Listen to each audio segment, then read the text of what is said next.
Happy Halloween, and welcome to episode 9 of Rhythm and Wit, the podcast and video series where we explore and discuss the creative and artistic expressions of artists and performers in Oklahoma City and the cities around it, also known as the Greater Metro Area.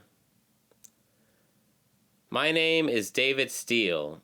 I am a bass player, a music producer, a graphic designer, a photographer, and a film hobbyist. My co-host is Nicholas Campbell. Nick is a stand-up comedian, a singer, a songwriter, guitar player, electrical contractor, a husband, a father, and my best friend for over 2 decades now. In today's episode, we like to welcome our second ever special guest. Today's guest is Elle Prather. Elle is an artist, an illustrator, and someone who is obsessed with horror. Her artist name is Cloven Hands, where the devil is in the details in her heavy ink work of full-bloom florals that invade the human body. We ask Elle about her unique approach of combining elements of death, such as skulls and scary skeletons, with elements of life, such as natural growth and floral patterns. We also discuss the genre of horror and media and what effects it has had on our lives. We also talk about some of our early scary movie memories, as well as some of our favorite Halloween memories. Please subscribe to our YouTube channel and podcast feeds to keep up with new episodes that drop every Friday. We hope you enjoy today's episode, as we greatly appreciate your time and attention. Nick, you're in charge of the countdown. All right. 5, 4. Hello, and welcome to another episode of Rhythm and Wit. My name is David Steele, and with me is Nick Campbell. And Elle Prather. Nice. Welcome to our special guest. Yeah. This is our second guest on the show, so we're really excited to be talking to a real-life artist. I just want to go ahead and put a disclaimer out there. I won't be speaking about my music career today, guys. This really is just focusing on my visual art. Okay. So, yeah. So you don't want to talk about your lip syncing at all? Debatable. Okay. So let's see where we get. Well, I had a question about that. I'll have to scratch that one. I've done my penance. So, yes, you are an artist, an illustrator. Yeah. You do heavy ink work. I do.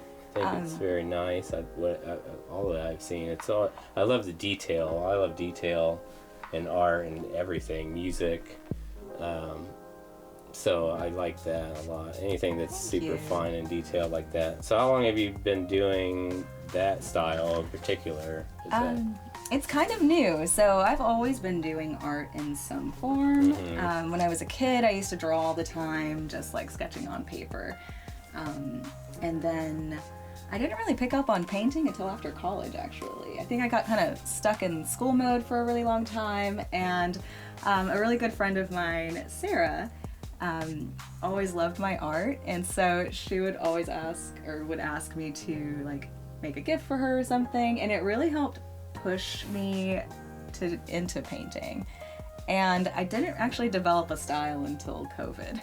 Oh, okay. So in 2020, that lovely year, I had a whole lot of time on my hands. Right. Probably too much time consuming social media as well. Mm-hmm. But I also I stopped following influencers for like my mental health, and then only followed art accounts on Instagram. Why'd you stop following influencers? So I was not in a good headspace during like lockdown, and I think that just that envy of like watching other people that can like happen with viewing influencers who like, I don't know, it felt like it was pretending like things were just kind of continuing yeah, on, and especially they weren't totally different. during COVID, that was Yeah. weird because a lot of those influencers, the people that it's like they literally just pretended like it. I mean, because the whole thing with the influencers is that A lot of it's you're selling it's a all product. fake. It's all fake. It's all staged. I mean, Yeah. just like these aren't real ghosts. You know, but it's like you put these things together to make it look like a certain thing, and it's Yeah. like they put a lot of time and work into that, which is I admire that It to is. a level. And you're almost marketing But- yourself, I feel Yeah, like. but I mean, it's you are because you're a marketing yourself salesperson. too, I mean, basically, like you said. So yeah, I think I But just yeah, was like, I've that's got to get weird, out yeah. of this, like, I have to get out of this thing where I'm watching other people Mm-hmm. live their lives, sort of thing. And so I really just wanted to follow more art accounts. Right. And that made me feel so much better, just seeing people be Changing. creative and Mhm. just trying to, I guess, channel whatever energy that they had with all that ickiness into their art Right. instead. And so in October, there's like annual illustration contests, like different, like, I think there's different brands for them as well, but it's like usually like you draw something every day and Oh, yeah, people yeah. upload it, put under the same Challenges. hashtag. Yeah. Oh, nice. Those And I've seen, so- yeah. And October is a really good one for ink work because I think it kind of fits that like spooky vibe. Black and white. So I had a ton of inspiration at that time back in 2020, especially in the month of October. Right. And I feel like that just really helped me develop my style because I realized I like a lot of black Focus, yeah. ink work, and I get really distracted by color as much as I love color. Which is, it could be like a distraction in a bad way. It like, was for me, and I still like when I use color, I use it really sparingly because I have a tendency to use it in a way that I'm not happy with the result. I think Yeah. I just get a little too wild with my color choices. Like I Yeah. love all of these, and the overall effect is not quite right. If you lower it down and just have I can picture it now. It's like you have the black and white, and so you have one spot of red, and it's like Yeah. that draws your eye to that. I you like a know, good and punch of makes color. it powerful. Yeah. Yeah, and I want Whereas it to if it was be all the- in color, it would be, It's a not bit as- too much to. It's for me. It's too much to focus on, and Mm-hmm. so paring that back, I think, was easier for me to really be able to finish art. Because otherwise, Oh, nice. Yeah. I don't really finish things. I'm really bad about that. I probably got like 50 pieces of unfinished things that I'm like, I might come back to you. Like I lost the steam at some point, but Right. working with just ink and paper, it helped me to focus on like textures and just the line work and like how I can get different effects that way. Whoa. Okay. And I like that a lot because I could focus more on those details instead of stressing out about like what Yeah. shade should I put here? cool. Did I blend it too much? Things like that. That's just not my skill set. At least not yet. Yeah. Maybe Yeah. one day. Do you have like I noticed that you use a lot of like skulls and stuff. How do you pick what you're gonna draw? I mean, Yeah. what does it? Is it in here? Do you? I think so. It's hard for me, to be honest. Like it's hard for me as an artist to come up with ideas. It doesn't really like. I do feel like creativity is something that needs to be exercised and strengthened because whenever I'm not feeling very creative, I can't just sit and think Right. like make a drawing. Right. Like what It's like what you do I have to- want to see? I can't even fathom it. I think it's something that I try to think of it. It's like you figure out how you can put yourself in the creative mindset Yeah. at any time. That's hard to do, but I think that if you can, I mean, maybe do like a meditation or do something like listen to music that will change your mindset. Yeah, and I do like I usually put on some kind of a playlist that Yeah, like certain types maybe of is in music. line. Is it spooky? Usually. Is it Actually, really? yes, yeah, usually What are it we is. talking? Top 5. Okay, let me think. Gazelle Twin.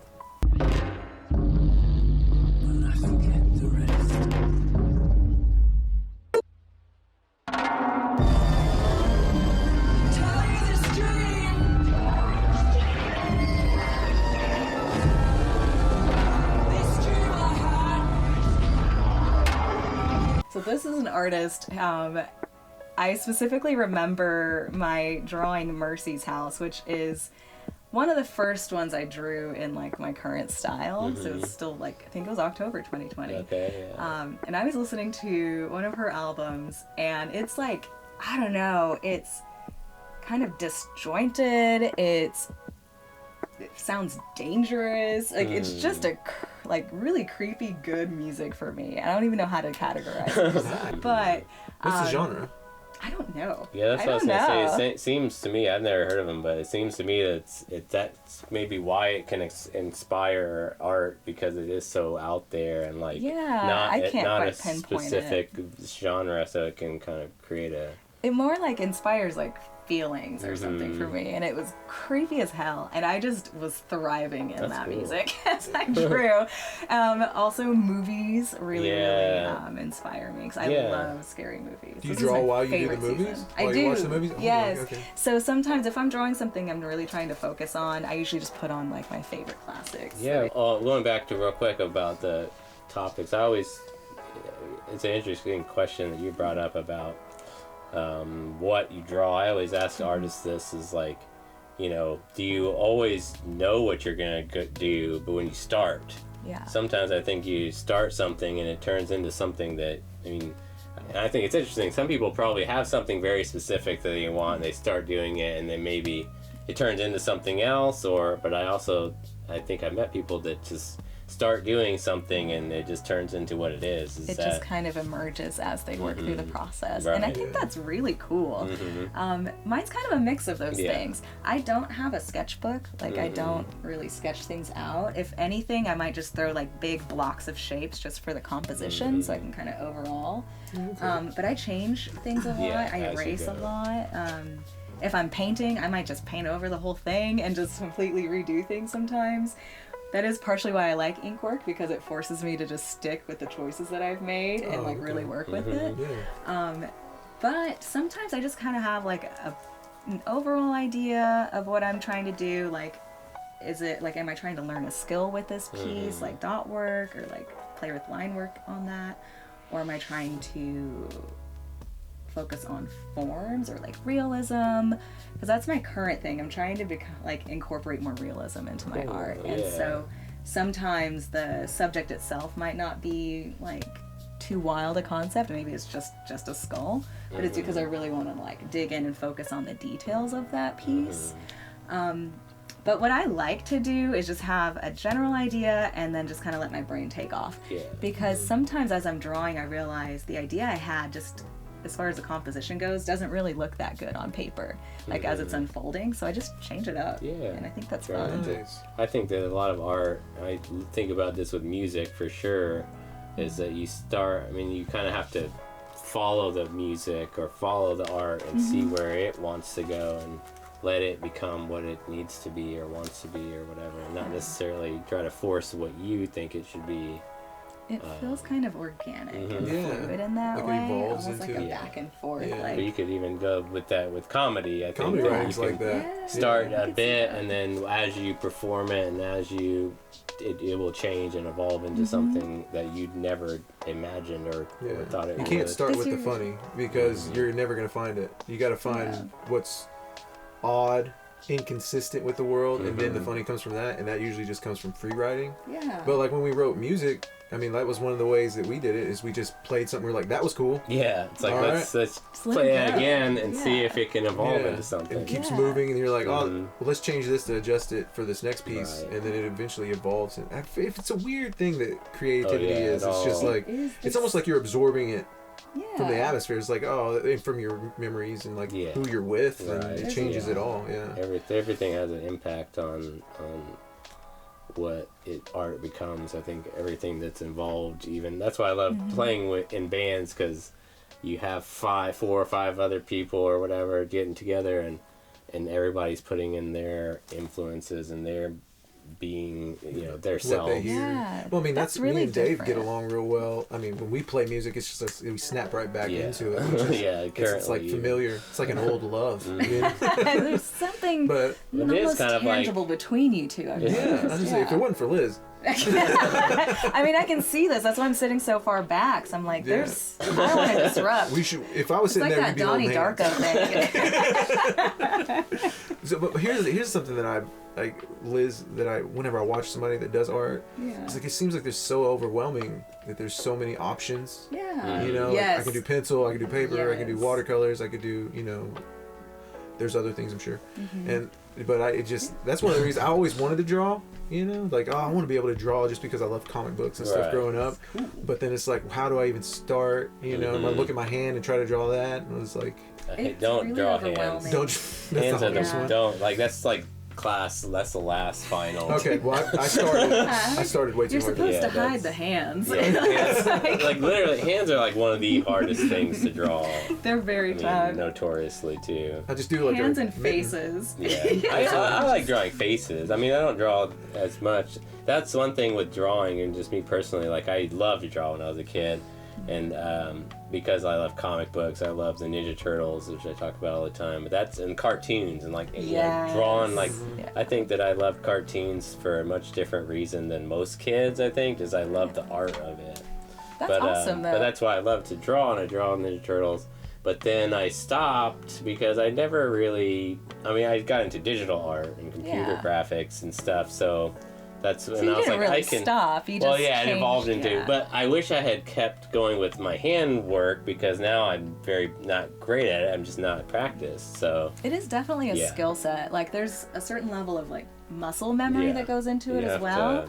And I feel like I almost think creativity is like that too, because when I am absorbing more creative people around me, or if but not just that, but actually practicing it myself. Like, I actually have to put my hand, put a pen in there, and actually start working on something.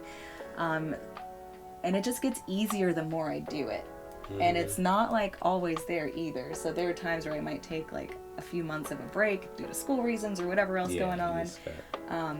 And then I realize, like, this is harder for me right now because I haven't been like keeping up with it for those times. And it's interesting because it almost seems like there are certain instincts that I build just from that process, and I can really trust myself for that confidence.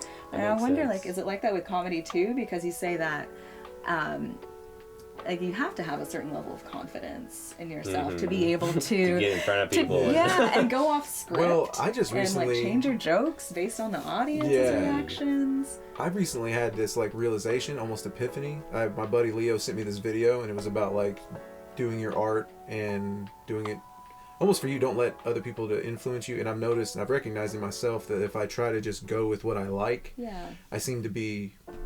If you take a big swing doing what you like to do versus what you think other people expect you to do, then you end up being more authentic every time you take a big swing. When you take a big swing and it's you with someone else's expectations and how you think something should be, then you end up kind of growing in the wrong direction. I feel it and your voice, I mean, it's nuts, man. Like, I have to tell myself, don't worry about the outcome now, because I've gotten to a point where I'm kind of good. Kind of.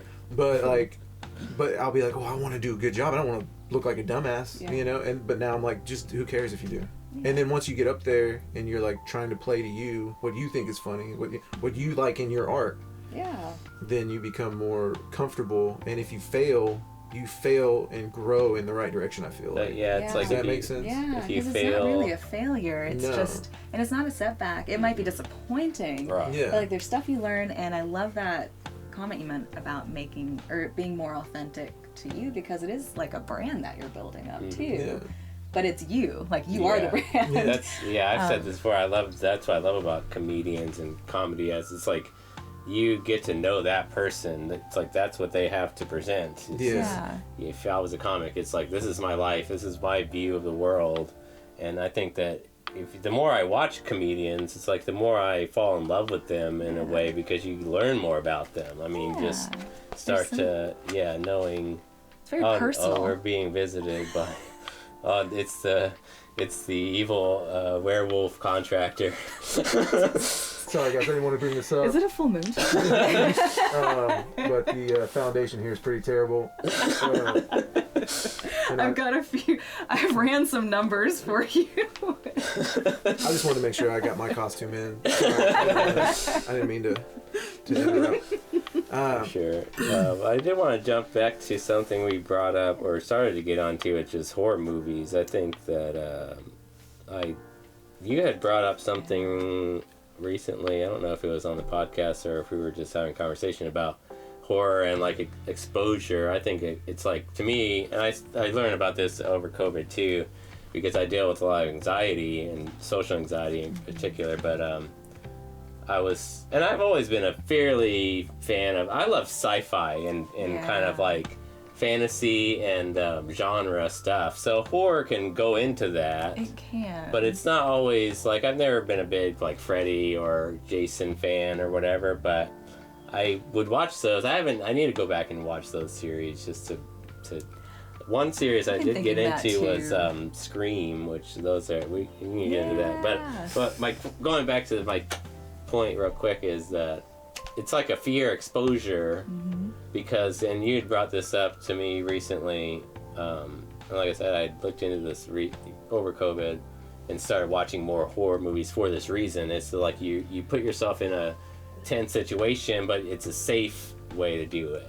Right. Oh yeah. Yeah, I see what you're saying. What was it called? It was like fear. It's like, well, it could be just whatever. I don't think there's a name, but it's like practicing being afraid in a comfortable space. Right. Because you're on your couch. Yeah. So you can like deal with these emotions and then kind of just, because what I'll do, if I'm watching a scary movie with somebody, I'm gonna talk the whole time. Yeah. Because I'm afraid, or when I was younger, I would be afraid. Now I'm not. I'm a grown man. But I would watch and be like, oh, that guy's, he could have just done this. That's dumb. He's behind this, and then just ruin it for my brother. Because your brother's a huge My brother's a huge horror fan. But something that, man, I grew up on Dr. Giggles. I don't know if you remember that one. No. It's this guy. It's a horror movie. He was like a doctor that killed people. Oh, shit. And, is it the title or? Yeah. Okay. It's doctor, and he like was born and he cut himself out. Somehow he got a scalpel when he was a baby. Again, there's a lot of holes in horror, and so like he reached out and grabbed the scalpel and then said cut no. himself out, and then the doctors were scared because I'm sure they'd never seen that before, right? Maybe. I mean, I've never read any journals or anything like that, but I'm pretty sure it's the first time it's ever happened. Yeah, it's a precedent. Yeah, and so he would hit everybody with laughing gas before he killed them, Dr. Giggles. This is beautiful. Oh, yeah. It just kind of vaguely reminds me of like The Dentist. There's a horror movie that I think is called The Dentist, and it's like a dude who's just like a crazy dentist, and I think he just pulls your teeth or I don't know. But The Dentist, but is already kind of scary, but just even that's a good one. Add malice. Add malice. That's a good and maybe I don't even know if they're actually medically certified. Yeah. This was just it was a documentary. It was just them filming a dentist. So they're mad they're not real doctors, so they have to hurt people. It's interesting though, like the idea of consuming horror, fearful things, in a safe space. What I've noticed, there are a lot of women who love horror, and like I'm sure that there's research about why that I have not read yet. Let me just put that disclaimer. Maybe it needs to be done too. But I think it's fascinating, like research, and maybe it's because like my just off the cuff kind of theory has to do with just kind of in the world, women generally have more things to fear just being outside. I thought of that when you said that. I don't know, and it's also followed by that like euphoria of like it's done. And because you survived. I mean, you didn't. Nothing happened to you. Yeah. That's the whole thing. Is like you can be afraid and make it through and be okay. I don't think nothing happens to you because after Paranormal Activity, I had all my lights on in my house. In my closet, I had the little latch where you could, because remember when they found the picture in the attic? I put my dresser in front of that door. Right. And me and the person I was with at the time went to bed with the lights on. No, those are the times where I accidentally fall asleep with the lights on. So I'm like, I won't admit to it afterwards. And I'm like, oh, weird. I was just so tired. Dude, I must have been tired. I must have been so tired. I just went into the bed and crawled in and left the light on. I wasn't crying. I was not. It's not. I was sweating. It was really hot. On my face. So, Elle, do you have any horror movies or anything like? What is like the earliest kind of horror or scary movie that you remember getting into? Oh my goodness! So there's like my family has like legends, I think, like that we've just grown up with of like where we're making fun of each other. So one of the legends in the Prather family is that, but it's true, but when I was a little kid, I was not at all scared of like horror films, and I think it's because I didn't really understand like fear, like really, like at that age, like really little. And it all changed when I walked in on one movie that my family was watching when I was like maybe 5, and it was An American Werewolf in London. And there's a scene. Have you watched? I haven't seen it. I need to watch it. It's in the 80s. It's like in that. I think it's in the height of like creativity with horror films in the 80s, because there's a lot of experimentation going on with practical effects and things like that, and just the horror genre at all, or altogether. But there's this very detailed scene where he's transforming for the first time, and it's brutal. I mean, like his skin splits, I think I've seen things the scene. Come out of his fingernails. His bones are cracking. He's in agony. But I walked into that scene, and apparently I saw that, I screamed, and I ran out, and I didn't watch a horror movie for like 10 years. I was like done for a while. Yeah. One for me, and similar, well, not very similar, because one of the early memories of mine, it's not even a horror movie, but Jurassic Park. Yeah. I love dinosaurs. Like, they're my favorite thing as a kid. I mean, still, they're great. Who doesn't like dinosaurs? Right. But, Everybody like, loves them. I loved it. So that movie was, like, magical for me watching it. And I was like, holy crap, it was the best looking any dinosaur that we ever got. It is still pretty fantastic. The raptor scene in the kitchen, like, I don't think that I finished watching that movie for a long time. Yeah. Because it was just so scary, but it was really something like that. It was just like in the because the kids are running from the raptors in this dark kitchen, you know, and that. You're like around that age. Yeah, it's a really tense scene I have a vivid memory of just like literally getting up and going behind the couch. And like being like terrified, so I still wanted to live. You're like, are they showing the dinosaur yet? Pretty cool dinosaur. Yeah, it's like they looked awesome, but it was very scary. Yeah. So, but you know, that movie got me too. Yeah, I was he eats the guy when he's taking a crap. Oh man, iconic. I still think that might happen. I don't know how I made it to that. Because the raptor scene is late in the movie, and there's a ton of serious stuff before then. But maybe like, the Rex one was so cool because it looked real. Yeah. Like, and then that. So I was kind of cool with him getting eaten. But it was like whatever. It was funny too. That could have been it because it was meant to be a comedy type scene. Yeah, it had some moments in it for sure. What about you, Nick? Do you have any? Oh, I've got it. Like, Chucky. Is that because my brother had a My Buddy doll. Oh, yeah. Do y'all remember those? The My Buddy doll? That was Chucky, right? Yeah. No, he wasn't. Well, that was the real life version? Based on the real life version. Yeah, it was like My Buddy doll. Okay. He was supposed to like talk and like hang out with you, and my brother had one. And then we watched Chucky, and that doll came to life. I don't know if you've ever seen Chucky. In the movie. But, IRL? Yeah, it's just... And so I threw that in the closet and hid it from my brother for years. Like, we had it. We would sit in the back of the closet, and he would like try to get out to play with it. And I was like, we don't touch that. All right, we don't summon the demon into our home. He still has some resentment over it. But we have Ninja Turtles. Yeah, why do you need? I'm your buddy. I'm your buddy. Here. But no, that got me good. I still think about that. You should dress as Chucky some year. Just like a giant child. I think. Just like overcome your fear. I feel like you would really pull that off. You and Liz, you could be the bride. She could be the bride of Chucky. Oh, that's see, right. I would just. She can just do that. I would be fine with that. That's also one of my things, which is weird. So I'm scared. I'm scared horny. That's like that's the worst. That's the best kind. You know what? There's plenty of erotica in horror films, and I am like recently like.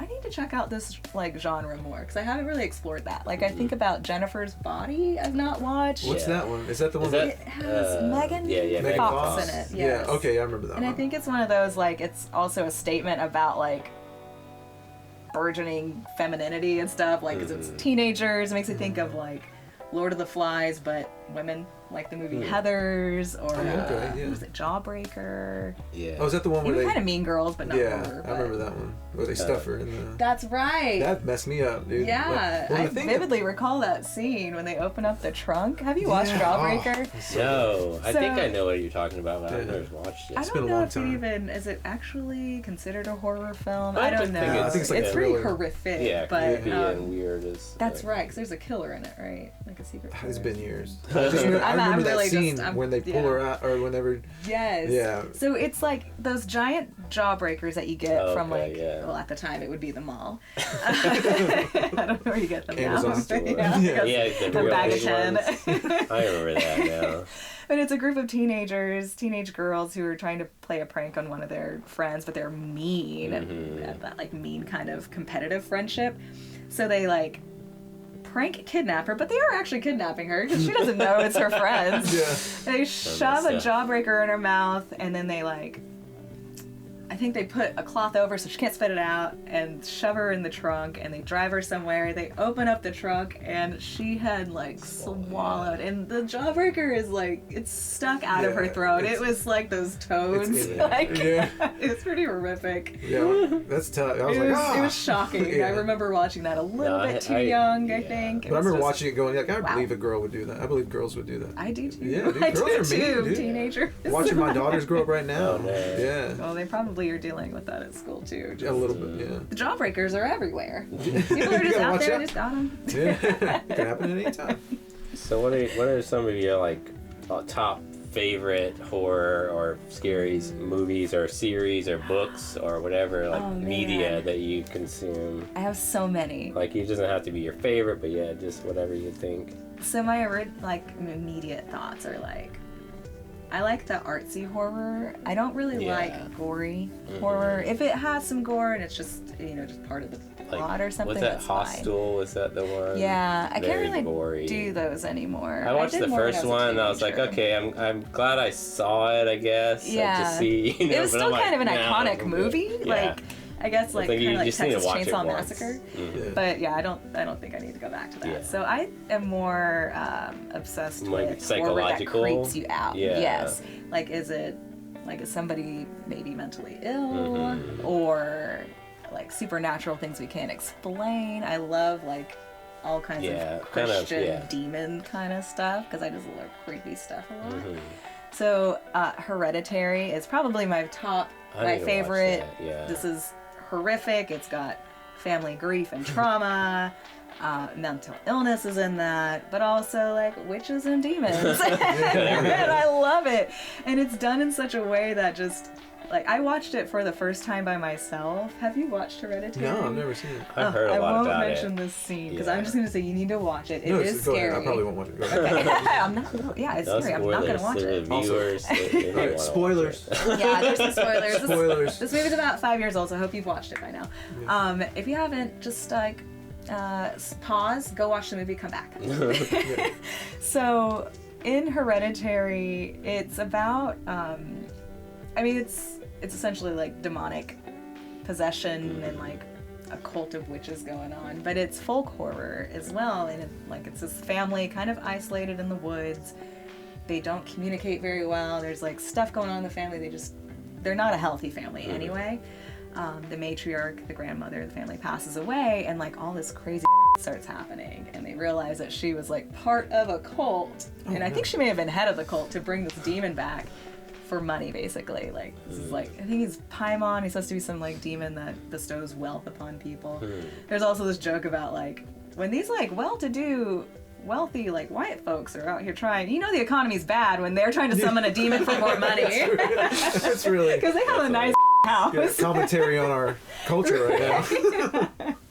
But it's just horrific. Like there is a lot of gore in it, like, but it's used really effectively, in my opinion. Like, it's hard to watch in those moments, but it's not just gore porn. Right. Like, what's more horrifying is just this like torment that the family is going through, but also just that undercurrent of like, we have our own family going on too, that we can't trust each other, we can't talk to each other in the right ways. So I love that because it's a little psychological, a little bit of like folk horror with like the witchcraft and like Christian elements. That sounds cool. I don't know. I've heard of people talk about it, and it's like it's probably what I think regarded as a very like one of the best horror movies made, especially recently. Yeah. So I need to check that out. Hearing more about it sounds more up my alley than I guess I really didn't know what it was about. I recommend it. It's almost like just a haunted house kind of movie, but just done in a way that it's just right up my alley. There's something that made me think of something I watched over, I guess, a couple years ago now, but it's been out on Netflix. It was a series called Haunting of Hill House. Yes. Mike Flanagan, director. Yeah, Mike Flanagan's wonderful. I've seen most of the stuff that he's got on Netflix. There's some newer stuff that I hadn't gotten to, but Haunting of Hill House was the first, wasn't it? I think so. And it was that's still very one of my similar favorites. to that movie's in some ways, because it's about a haunted house and a family and all of their interconnected like drama and stuff, and it goes into this whole history of this family it's so good. It's a beautiful story, and it's done so well. I was telling you about it, I think, recently, and it's like probably one of the scariest things ever made. I think a lot of people regarded it like, this movie is terrifying, or it's a series show.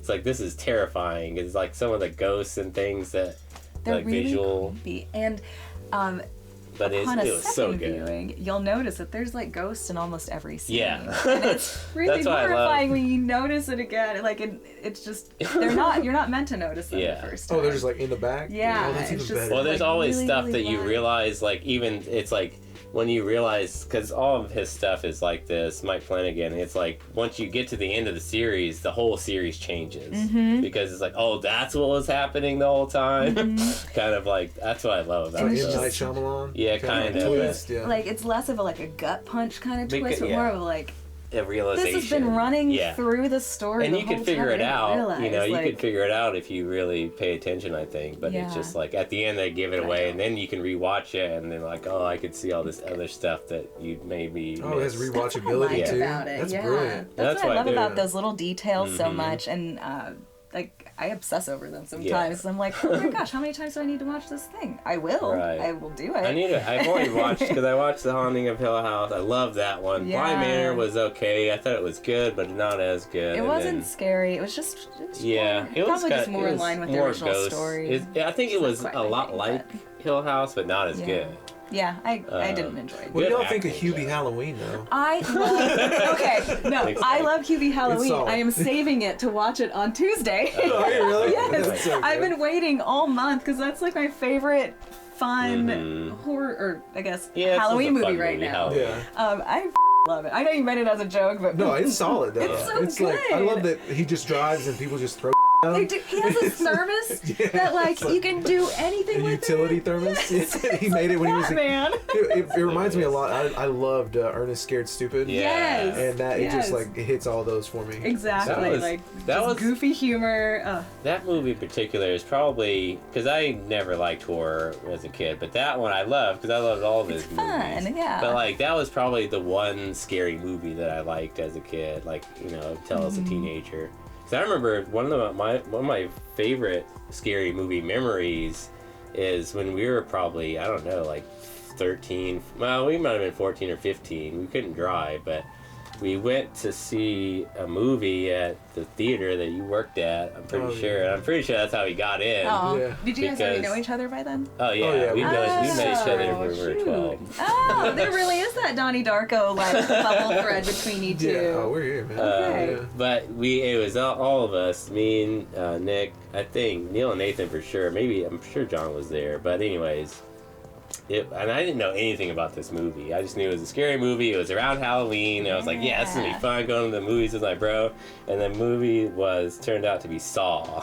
It was the best. Oh, God. Dude, I went to the bathroom like 3 times during that movie. I don't blame you. I was like, what the is this? And I knew it was so scary, but it was awesome. It was the first of its kind. Hard to watch, too. Yeah. It was, yeah. And it was my favorite guy from Robin Hood Men in Tights. Yes. I was like, this guy does this? Yeah, that's right. Yeah, I had such a crush on him. Because what's his name was in it? Donnie Wahlberg was in that, wasn't he? Was he in the first one? Oh, he may have been. Was he one of the cops or something?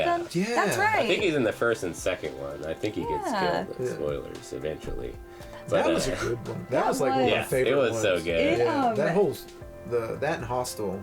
Yeah, it's one kind of my favorites. Groundbreaking. The gory ones. I hate the idea of being constrained. Oh, yeah. And then it's like, it's somebody really good.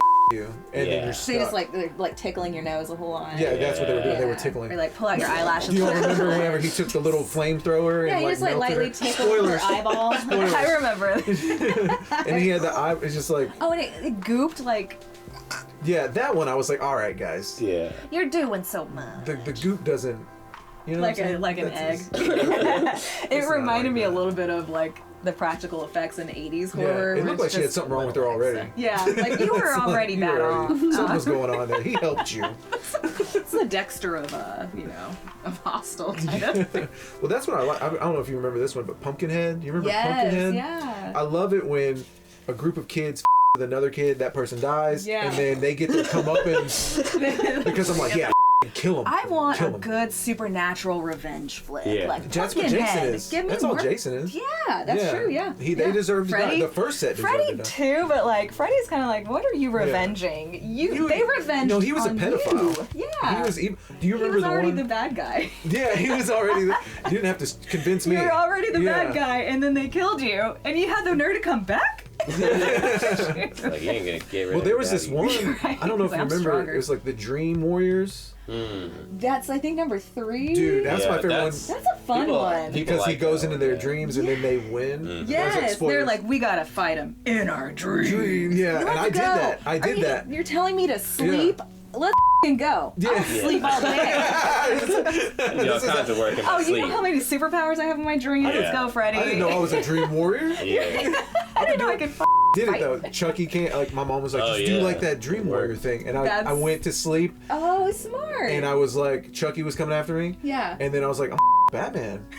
Yeah, and then I like kicked his ass, and then I was like, I'm Wolverine, and then I sliced him up. I was like, oh, I'm just like him now. That's like, oh wow. You look in the mirror, I'm Chucky. Yeah. I always have been. Yeah. It was like, oh, that must be. I did it. Anyway, that was traumatizing. No, I could probably name about 1,000 Yeah. more horror films. Yeah. If you guys are, you need some like movie recommendations. Yeah, you what do mentioned you- what do sci-fi you got? What do you got? earlier. Yeah. I was going to say Event Horizon. Yes, Yeah, that's a good one. I love I that need to one. rewatch that one because that is like probably one of the best sci-fi horror movies. And agree. Alien, I think. Yeah, Alien's so that's good. true. I forget to consider Alien Yeah. as far as horror because I don't know. It's like The just in first its own Alien, thing for the me, I first guess. one in Yeah. particular is because it evolves into something more. It's far more action. like sci-fi. Yeah, that's true. But the first one is a straight up like this monster is out on this. I can't ship. go anywhere. I'm literally And stuck in it's- space. That's what I think. I like a lot of like monster kind of Mm-hmm. stuff. That's like Cloven Field. Is that it? That's The- right, Cloverfield. Yeah. That's a That good was a one. I fun forgot about that one. one. Did you That's watch not- All the shaking made me have motion Yeah, sickness. that's Though. That was the tough. problem. But I That was like like the premise. Yeah. a big era of found footage, I think. Yeah. That Yeah. time. Or like the Blair Witch. 2000s. Yeah, Blair Witch Blair Witch Project. was I remember straight watching iconic that. stuff. Yeah. That movie That wasn't didn't even that scare me though. I remember scared watching me. that. Yeah. The It was like all the scariest part. suspense. It got was me. like the last scene of that movie was Yeah, scary. it and still that was creeps it. me out when I watch that scene, like, because he's just standing Oh. in a dark corner, and I'm like, oh my, Mhm. I got like goosebumps thinking about it. It creeps me out. You just think of that. Like, yeah, like memory. my fake hair just like started. Speaking of which, though, like that game, there's a game based on that movie. It's a On newer Alien? game. No, on Blair Witch. What? It's a good game. I can't play it. Are we Yeah, I cannot. it's too probably way scary. scarier than the actual movie was. Like, Playing there's games- a game based on it, and it's horror a games are newer creepier game. for Like, me. it's definitely on PC and stuff. I don't know if it's on console, but yeah, but games are fun. Are you a gamer? Do you- I'm Dude, if we're not. gonna get into games, let's do this. yeah, have you all heard of the back rooms? Yeah. This is a creepy game that's like very not high budget. I mean, it's just like a I like horror that, game. though. But yeah, Yeah. it's like, but basically what you do is like it's multiplayer too. So you get your friends. I've watched a lot of Yeah. streams. I was telling her like I love watching streams, Twitch streams of gaming, horror games, people playing games. But so they basically it's just this kind of maze, and like there's occasionally like monsters and ghosts will come after you and stuff, and you have to kind of figure out how to get through it. But it's just very weird because it all looks like a weird empty office building and just really like creepy sterile, liminal like, space. yeah, it's just Yeah. very. But it's based on this whole thing that like this idea of like this people can like fall into this other reality called the back rooms. Yeah. Yeah. And you get Yes. stuck there, and you have to figure out how to get back into the real Well, I like world. Is that what no clip is called? Like when you no clip into a different Oh, universe maybe. kind of thing? Yeah. Mhm. I think Oh, maybe in gaming maybe think- that's where it comes from. I don't know. it could be like maybe it's based on like a glitch But or yeah. something originally, but It's like the idea of that, like, we could just be sitting here and all of a sudden you just cling to you another just fall into reality. it's like it's a pocket dimension. Right? It'd be like the worst game of Duck Duck Goose. Oh man, I would go crazy so fast in there. Yeah. Well, I love it because in the back rooms they'll go to a room and it'll just be completely different. Creepy, like it'll be like one was like they had big slides and like one was, it's just. I love that idea. Fun, it sounds really creepy though. It works. Like in a good way. Yeah. Mm-hmm. Well, I mean, I used to. I mean, we were talking games, man. What were you talking about? There's something that I played, and it was only like, I feel like it was just in beta or something, but it's a game where you're stuck in a house, and I think you're trying to get out of the house. But every time you like open up a door, you can open the same door, and it have like different things behind it. And it's just every now and then something really creepy will happen. But it's one where just the suspense builds up so much because you can hear that there's going on. Like you can hear things behind you, and you turn, nothing's there, and you can't even tell what actually is going on. Kills me. It's so creepy. I played it once, and the whole point is you are meant to like really build yourself up and get creeped the hell out before anything can kill you, I think. Yeah. But when I played it, it had been accidentally set up in a way where I think it remembered the previous play, and so it wasn't totally refreshed when I went in. So I was like, okay, this game really is really creepy, and I'm just walking down the hall. And again, I don't play video games, so I'm like really bad. And horror video games scare the hell out of me. That interactive quality creeps me out big time. So I'm on edge. And all I do is like, I walk down 2 hallways, I open up a door, and something pops out and kills me immediately because I was set up for it. But it wasn't supposed to happen. No, it wasn't supposed to happen yet. You're supposed to like creep yourself out for a good 10 to 15 I think minutes. I might know it. Was it on PlayStation? It may have been. I think it was the Hideo Kojima horror game that never came out. There was a demo. That's it. And like then. what the game, it's called PT. I don't know what it stands for exactly, but personal trauma. Probably. I don't know. Oh, that's how I feel. But yeah, that was made by Kojima, who made Metal Gear Solid and all of that whole series. I wish legendary they had finished game maker. that. Well, it's like it's basically a demo, but like I've seen some playthroughs of it. I think you could download it for a while, and then it was like gone. Because you can't get it. You can't. I don't think you can get it anymore. People that have it, like have a PlayStation 3, it's like PT's on this. I can't wipe it. Because like that's the only copies that exist now. It's such a bummer. But that game, I think the premise is like it's like you kind of go in a circle in the house, and you kind of keep starting over and doing the same thing, but every time you go through, it's new stuff will appear. Yeah, it was fun to watch. You could watch people stream it if you don't, It's so creepy. I should watch it because I can't play it. Yeah. I mean, I literally like can't. I said, it's very hard to can't. get for if you want to, but there's people that have it that you can look up YouTube playthroughs, but it's a fun one. Well, that's what I do. Whenever David gets the new Resident Evil, I just come over and watch him because I'm not going to do that. Too scared. Yeah, unless it was like BioShock or something. You remember BioShock? Yeah. That was did more you of ever an play action. that? I'm sure you did. You're better than me. But it's like, it was this guy. You get sunk underwater, and you're in this like underwater city. Yeah. And they have a new. They try to get away from America because they're trying to live where it's like people are individuals and no restraints by religion or government or anything like that. So they just do everything bad. Wait. It's one of the best games. I took off work every time a new game of BioShock came out. So that's your favorite series. Yeah, not bragging. I got BioShock money. The whole series. But I did want to tell you guys this game. Yeah. You remember I told him this one last time. I was really excited. There's an old story. It's called I Have No Mouth and I Must Scream. Yeah. It was a story in 1958, 1960, somewhere around there. Yeah. And this guy just wrote a story, and it was about AI. And so basically these Russia and China and America have these like AIs that kind of just guess what the other AI is going to do to protect them, And what happens is one AI absorbs both of the other AIs, and then it decides that humans need to be killed. We done. Yeah, and so it basically kills every human, puts them underground, except for 6 of them. He has 6 of them left, and he just spins. He found a way to keep them alive. Oh my god. And he just with them. That's his only goal, is with them. So what they find out And spoilers, it's I'm 1960s. I'm fascinated. Dude, no, it's a great story. Is it a novel? It was a short story first, okay. and then they turned it into a video game. Oh, okay. Yeah, and it came out in like the 90s. And so it's like a point and click kind of like adventure game, you know? So I don't know if you remember those old like Spy Fox and like anyways, it's like the... Like in Walking Down the Hall. There's But he goes, so you go through this whole thing and you find out like at the end that, I'm going to tell the whole thing. You find out at the end that this guy, like, the AI if the people die, then it has nothing left to do. Oh. And so it keeps them around to kind go of fuck, crazy because itself. it can't create, so they can only create, so it's like jealous because it can't create an existence outside of itself without, you know. What they end up doing is like they figure out like, oh, we can kill ourselves, and then now we don't have to mess with this. It stops them after it gets to the last guy. He ends up killing the other girl, like at the end, and he goes, well, you're the last one. Yeah. And then he like turns him into this amorphous blob that can't have a mouth, and he just wants to scream because he's like, I have nothing left, and he just spends the rest of eternity messing with that last person. Oh my god, that's horrific. That's like the worst kind of torture nightmare I can imagine. It's stuck with me ever since I read it. Yeah. And then I played it a little bit, and I was like, I can't. Because it's so it's good. It's a good one. Okay, so anyways, I have a mouth and I must scream. Everybody should see it because it's funny to me that AI is they're so afraid of it back then, and we're so close to hitting it.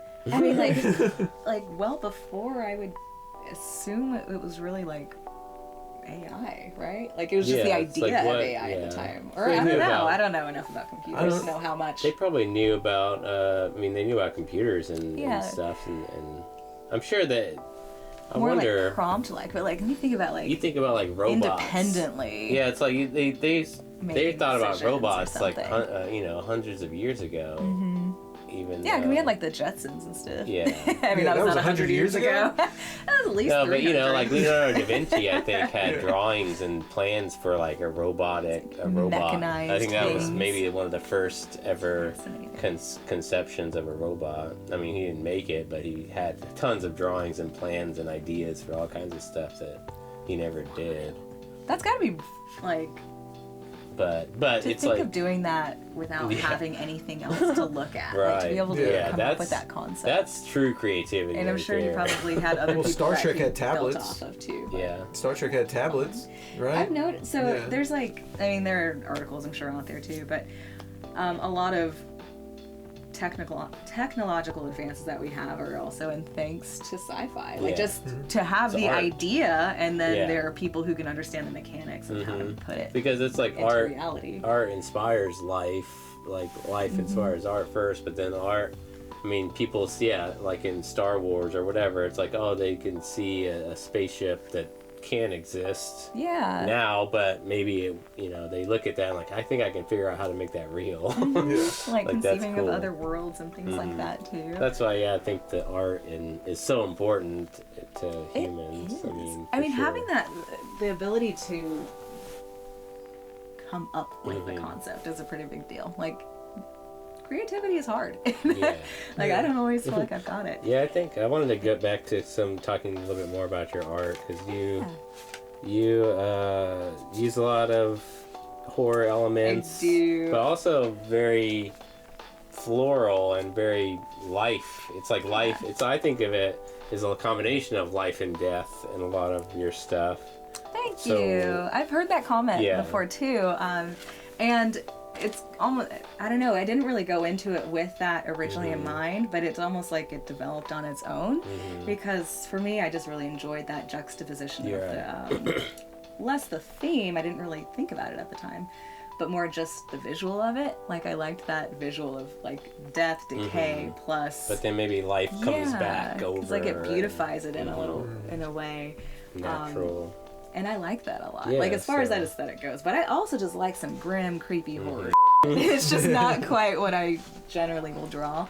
I have noticed though, like I think that my art currently is, I feel like I'm like on the cusp of a new direction or something, because as much as color does intimidate me and like using it in my art, like I know I want to. It's like it's there, it's just building the confidence with enough practice you could to find, really conceive of big pieces you that might way. need to find a way to use color in the way that works for you, and like it might not be necessarily in painting even. I don't know. It could be something to think about. And just like I think overall I like the idea of using it sparingly so that it emphasizes things rather than like it being a big colorful piece. But there's something like I feel like I'm going to trend toward realism and some more color, kind of fanciful elements in there, because I'm working on a painting right now and it keeps changing on me. Like I wanted it to be easy and simple, and then as I started working on it, my brain did the thing it tends to do and said, actually, That's kind of how much harder I work. can we make this? I do that same thing. I mean, look at this crap. It's like I got 4 cameras going. I got 3 microphones. It's like, this does not have to be this complicated. But that's part of But I love that it. just shows how much you love it, right? That's your passion. And I want to push it builds. and see, But that's, I think that's really important, and it's cool to see people have that kind of passion for things. But it is funny how our projects can take off before we really intended. That's how I get overwhelmed. Like what it looks like is overwhelming whenever you're doing art. It's just like these ideas come in, you're like, oh, hold on, let me do something else. Like, I don't know, watching Neil all those years ago too. But I had a question. I was looking through your Cloven Hands Instagram just to kind of like check out, but it looked like you'd done a lot of color stuff before. Yes. Was it intimidating back then? It was, because I don't think, when I look back at some of my older paintings, and some of them I feel like I still really enjoy, but it's probably, I felt like it was just an earlier part of my process.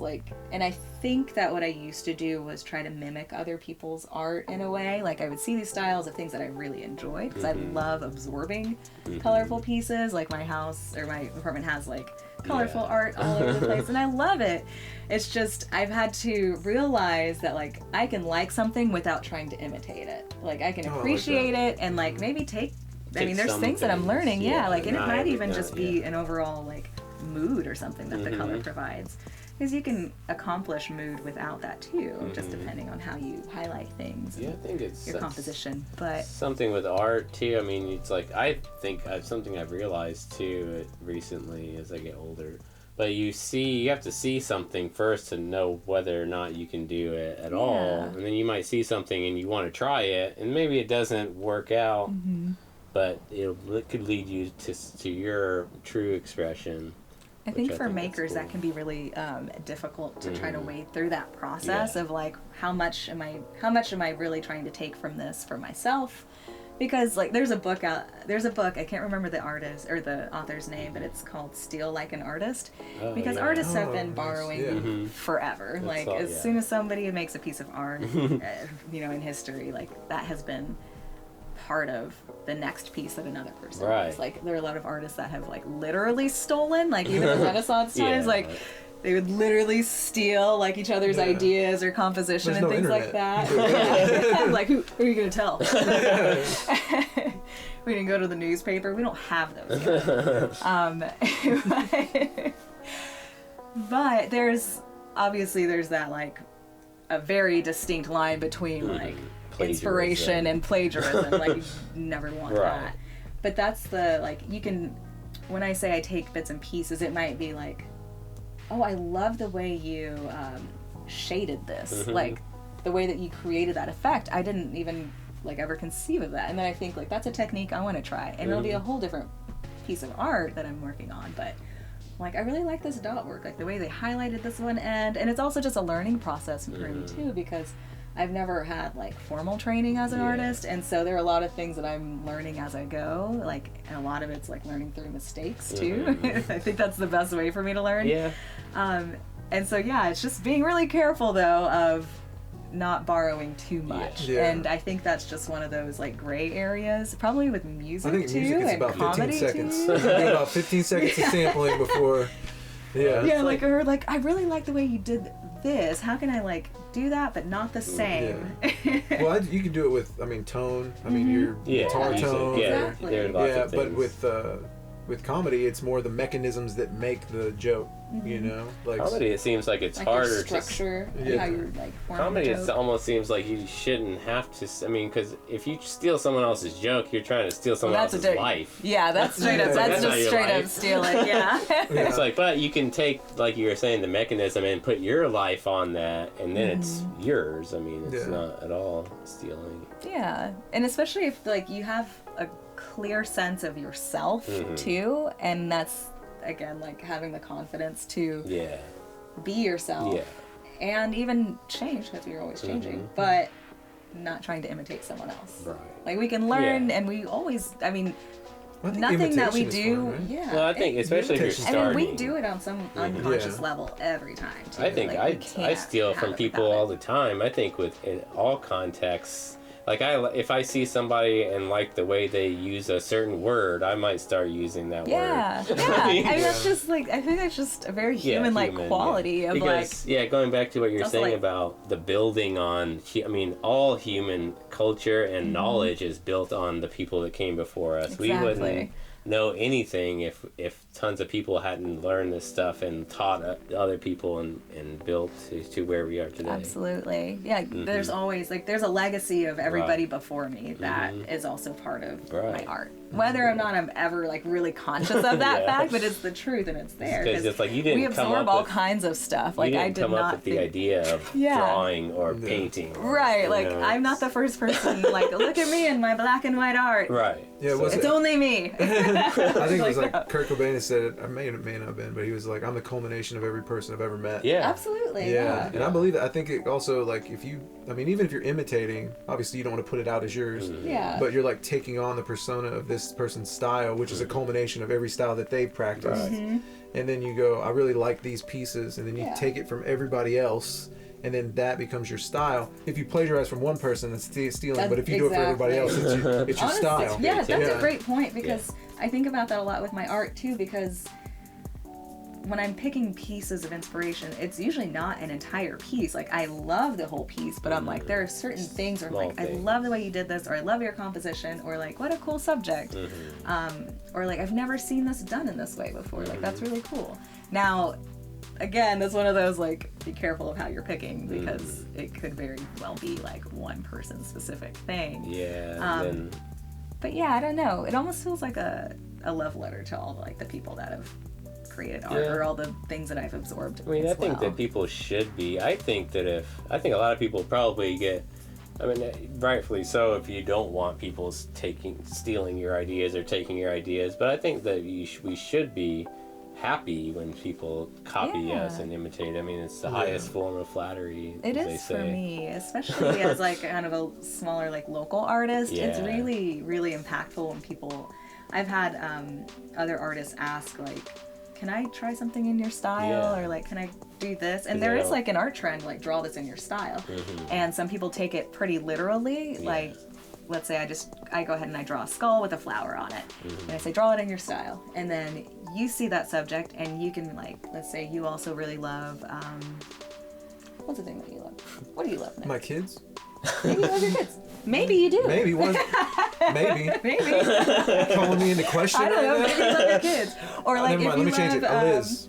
Yeah, Liz. Well, you could draw. Maybe you love Liz with the skull and the flower, and that's like that's in your style, or you do it in a whole different way, or it's in color or something like that. So there's like a whole hashtag for that, which I think is cool, because it is a way to see how we can inspire each other just from our own piece. Well, I can make fun of your art. You wouldn't. No, I mean not like that. I mean not of the art. No, but like the skull is dumb. You could totally like, and you could totally do something different. Maybe you have a skull with art Liz popping out. But then it kind of evolves too from person to person. The original idea even could go. I think it's really cool to see that trend too, though. Like you do an art piece, I try to make a joke out of it, and you do a song with it. That'd be fun. You know what? Maybe no one's ever done that. I know people that will take pieces or music and create art based, definitely in music, for like album art. They're like visual artists that will listen to the album and then create the art based on the feelings Which is that they. Super cool, and I'm sure it happens in the reverse too. Like if there's like an impactful painting or something, or just Because like you were saying with the watching horror movies or listening to that band you like or whatever, it's like it just really gets me in there. Into a piece of art. It does, and I think like, I don't know, I just think it's cool to see how many different forms of art can really speak to each other and inspire one another. Because it gets you in a groove. That's a really abstract way of doing it too. But like the movie Hereditary, there are bits and pieces from that like in my drawing Mercy's house, there's a headless woman in the attic, and that's absolutely pulled from Hereditary. Not in the same exact way, but like it definitely comes from that. But I think it's cool, and there are certain songs that really inspire me too, and like I still have some ideas floating around in my head, and I just haven't figured out a way to haven't put it down concretely do it yet. But I do that a lot. There are people who inspire me too, where I think like there are people I have in my life where I'm like, there's a song that makes me think of you. Like every time I hear it, I just think of you for some reason. I do that a lot. Well, I'll come up with ideas of all kinds of stuff. I mean, whatever it is that I want to do, and it's not necessarily art or whatever, but it's like, and then it's like sometimes you don't, you have an idea and you might have it for years, and you might not be able to execute it until it's like, I figured it out, but I need to do this. I write those down now. Yeah, I need to do that. I forget things a lot. And I saw this. It was like a post circulating on Facebook, I think, and it was about an artistic process, like the way that people, I guess it ties into artistic process, but it's how people visualize things in their brains, like the level of abstraction or like how much you can really concretely, like, quote unquote, see an object in your head. And it's like a scale of like 1 to 5. 1, I think, was like, you like thinking about a rabbit, like I can see that rabbit, I can see it in my head, and I can see like that might be an easier way to translate that onto paper. I feel like mine, like 5 is like you really don't see much at all, like you think in more abstract terms, because we don't all like visualize our thoughts the same way. I think mine's like that muddy little middle, like I don't really concretely see things. It's almost like abstract ideas I have rather than a visual image, and so it's hard for me with art for that reason. I almost feel like I have to like crawl my way into a piece, and so I change things a lot, and I think for that reason that's why I enjoy, like, I have a main thing. I usually will have like a focal piece or like subject, whether it's a skull, because I really love bones for some reason. Something about that creepiness of folk horror I think ties into it, but and then I just kind of let it build from there, because I can't see the whole piece at once. And I've tried, and there are times where I just had given up on art for a while, because I just thought like I can't get through that part. I just had to forgive myself and learn to work with the way that my brain does work, really. Yeah, I think about that a lot. The way your brain works, I like that. It's weird. You just gotta, that's what you're contending with. But that's it. But that's also the filter that you're putting your art through. Exactly. And so that's why it's original. That is very true. And we don't all have the same brain. We don't all have the same process. We don't see things the same way. It's cool to see how that results too. Yeah. Like, how we churn it out. You can be more fluid with the thought versus somebody who has a concrete thing. They're like, it has to be like this. Their challenge is not being as structured. Yeah. Right. Yeah. And it's weird because I feel like my art doesn't look that way. I feel like it looks like it was planned.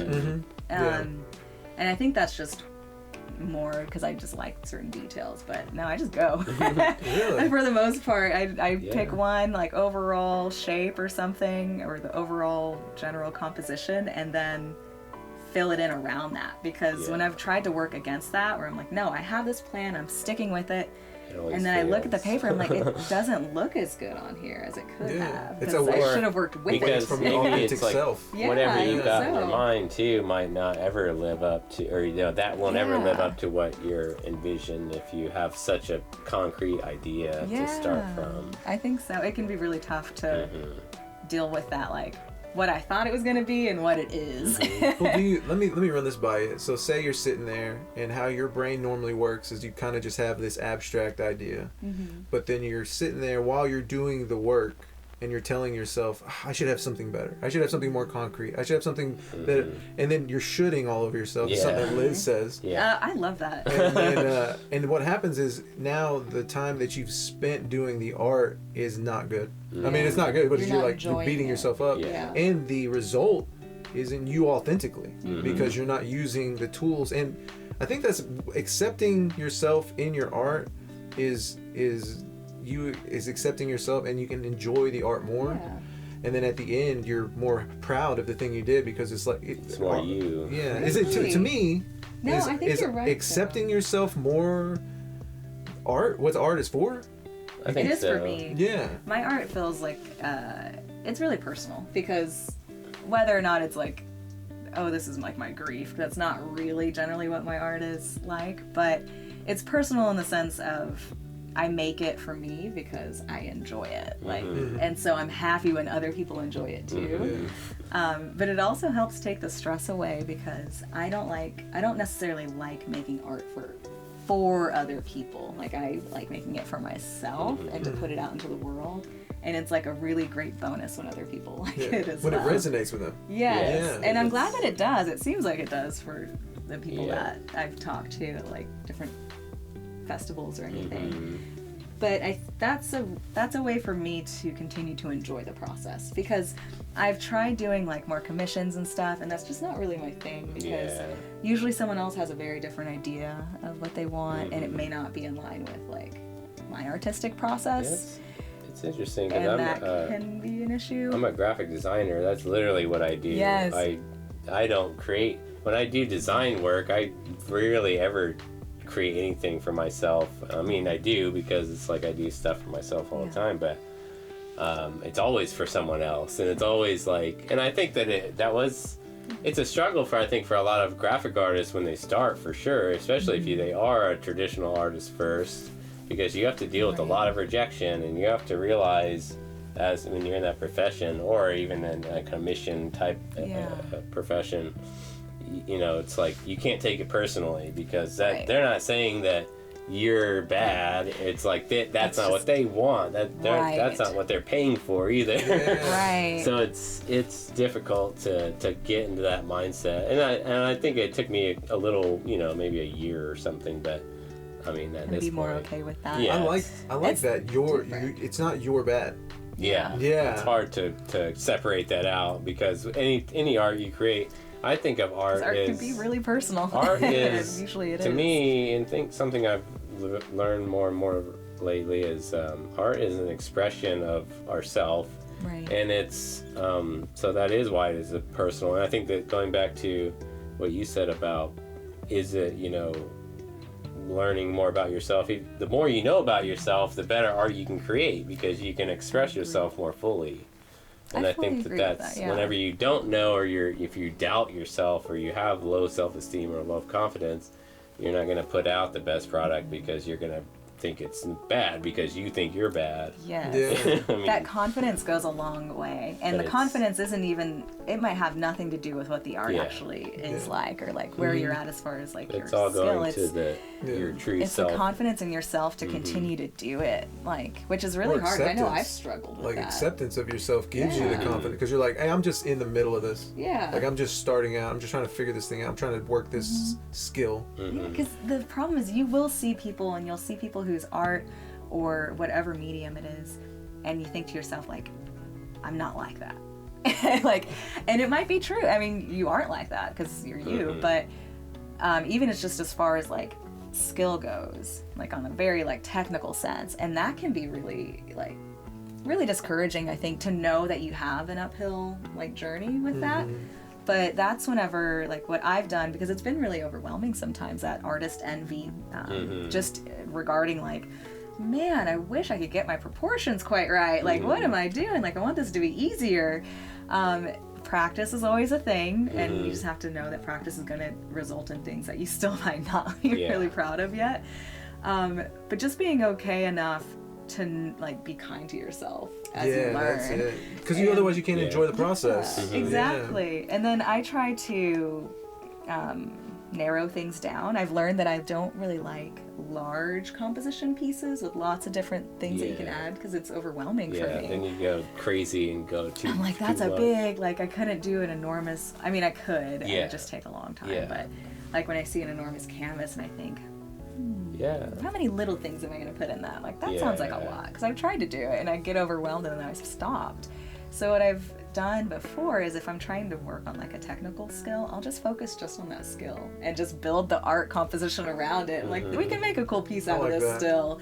And it might just be something like, oh, like I've actually been thinking about this. Like I want to draw more hands. So I thought, let me start with like skeletal hands. Yeah, that's and just so I can understand like where your proportions really are, and then like pretend I'm building the skin on top of that from there. But I'll just focus on one skill and I'll just make it look nice. To do a piece of just like hands coming out of hands, and like that would be creepy and cool. It would be. And it's like, and you it's draw not like some 100 crazy hands. concept. It's a really simple concept, but it can still look really cool by the end of it. It'd be a great practice for you to draw a ton of hands over and over and get better at it. I think they call them like studies. Like artists will say, like, this is an eye study. Yeah, that's what I tried to get back into drawing.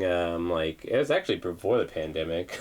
I should have continued. I had a lot of time. There's still time. But time. I got into, because there's tons of good YouTubers that do tutorials and stuff now, which is cool. Yes, I appreciate them. One of them was that you just, to get good at drawing, you just sit there and draw eyes all day and just draw them over and over and over. And that's like, I'm like, no, I got other Yeah. Like, I would ever come into your house and all of your walls are covered in eyes, like drawings. Like, what the fuck? We gotta save David. That's my problem. This could be really cool. I can't. I really have a hard time doing the same thing over and over. I agree. Sometimes I don't like. I don't create a lot of art. Like I don't churn out art quickly. Just for different reasons. You got other it's stuff. just how I am. I just don't do anything very quickly. But I almost feel like if I could, where would my skill be right now? Like, because it's just more practice. Yeah. But that's really what it is, and I don't really necessarily want to draw the same thing a bunch. Like, but that's probably good, because if you I have a lot of skulls, but they're not all the same. If you did do it more, you might not like it as much. I don't think I would. Yeah, I think just everyone's different. Like some people can, and I love it. Yeah, I think that's what it boils down to. What feels right. I'm telling you, it's like something that dings a bell in your head. That's the thing. Like, the more I'm doing this, is the more I'm realizing, like, oh, you gotta look for the things that spark. If you like it, that's go the only towards. way you'll keep with it, I think. Because there are times when I've tried to become an artist that I wasn't really, or the artist that I thought people wanted to see out there, and it never lasted long because I lost interest in it. Like, why? I'm not gonna put that much effort into something that's not my passion, and that I'm not necessarily getting a paycheck for. Because that's like, you have to have a passion, because like you said, you're not getting paid. You have to love it. You really do. So like, why not just be you? I mean, hopefully we can start getting paid for our art. That'd be nice, but if on a consistent basis would be cool. I think that's something that I try not to think about. It's like, I don't care if I ever get paid for doing any of this or music. It's like, whatever. I mean, if we do, that's great, but if not, I'm still happy to go along for the ride and just have the experiences. I love that, because like you're still getting something out of it. Like, it's personal growth, and you're doing things that you enjoy. With this podcast in particular, is the relationships. I think that's the most valuable thing, is meeting new people, talking about and sharing information. That's I try to get at, like, I think we did a great job already today, just getting into the weeds with like why things are hard and how we can do things better and everything. I fully agree, and I feel that way with art too. Like with my art is, again, I don't do it necessarily for money. The money's nice because like it is my time, and like it is nice to compensation. I like to eat. Right. But you would do it anyway. I would do it anyway. As long as I have a pen and a paper, I'm like pretty well solid. But what is the biggest challenge for visual artists or young artists that might, like in today's world, or what do you see that is a challenge, and how do you think we could overcome that challenge? So the challenge that I think is the toughest, outside of what we've already talked about, I think like just really staying like trying to be motivated and feeling creative whenever, and being creative even when you don't feel creative is really tough. Like I know a lot of artists tend to be in their heads about things, just like anybody who's a creative type, musicians and comedians, like writers, authors, all of us, we're all just we are in our heads a lot, and I think that's why we're so good at what we do, is because we are thinking about things. We're thinking about the world, we're thinking about ourselves, we're thinking about relationships. And that's where that like good human experience like comes from, is us kind of being in our heads. But it can be our detriment as well, if you get into your head too much with like artist envy and things like that. But outside of that, I really think exposure, and like, because that is part of it. Like, you want to be able, like, I'll continue to make art and I'll speak into the void. I can do that, and that's fine, because again, I'm mostly doing it for myself.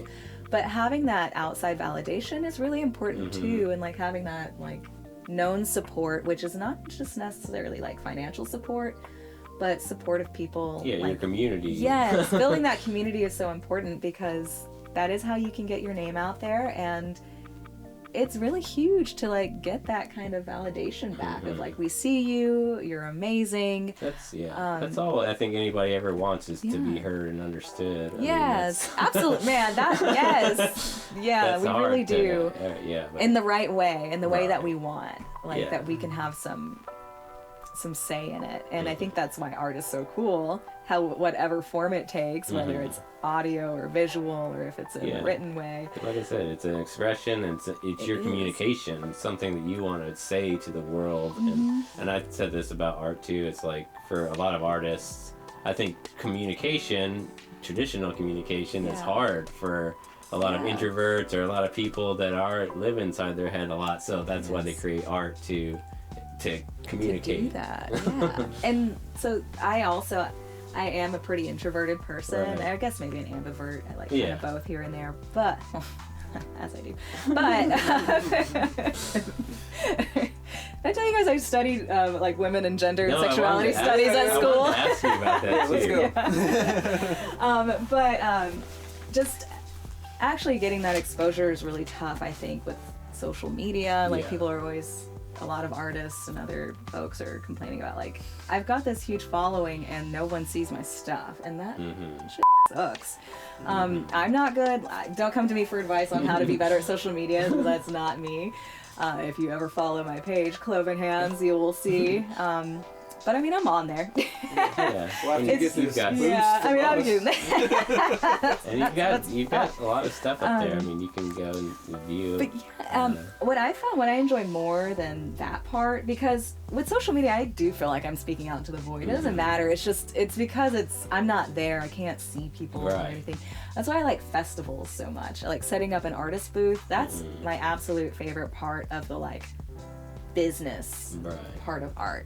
Like, because I don't really love having to deal with that. I'm like, I just give out prints for free sometimes. I'm like, oh, I just want to put art into your hands. Like, you said you can't really afford it. I'm like, I printed this at home, and like, I would rather you be happy leaving than me just keeping this. Because you could make a new fan like that. And when they do have the money, they probably will send it. That matters so much more to me. Just being able to talk to people. Like, I end up having the best conversations at those events. Like, people will come in and you can tell when they're interested in your art, because like their eyes light up and they come over and they're really looking around. When they're asking you questions about that, that's the most like validating experience as an artist, is to have that one-on-one conversation with people. And even like as an introvert who has a lot of experience in like pretending that I'm not,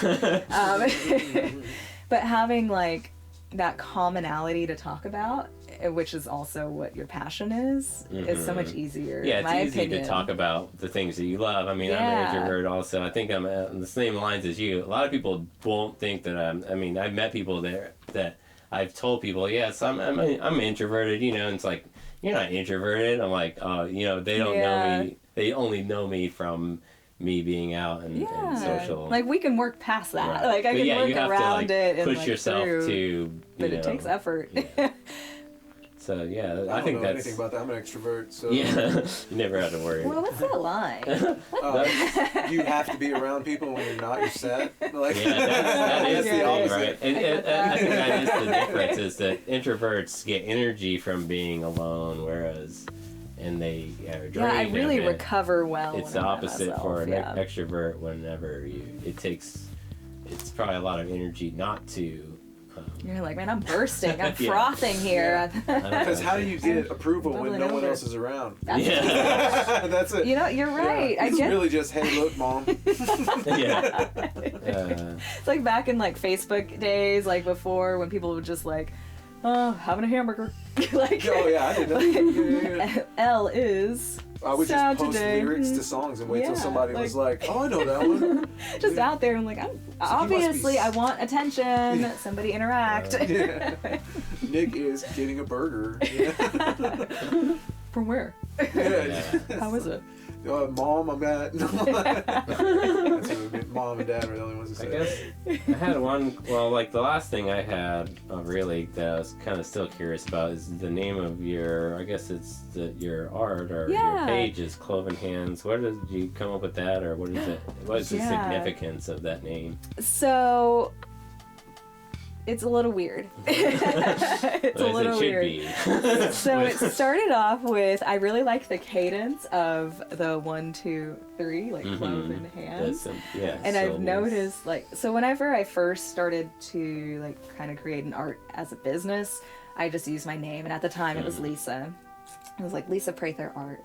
And I think that was also me, like, not realizing I could make my art whatever I wanted. And I wanted it to be weirder than that. Like, I mean, obviously for marketing purposes, you probably want your name attached in your art. But I thought about that again whenever I picked up art again. I was like, no, we're keeping this business this time. And I thought to myself, like, the reason I didn't keep up with it before is because I wasn't doing all the things I wanted to do with it. I was trying to mimic successful businesses and artists and things like that, and I thought, like, but that still isn't me, and I just stopped. I gave up on it.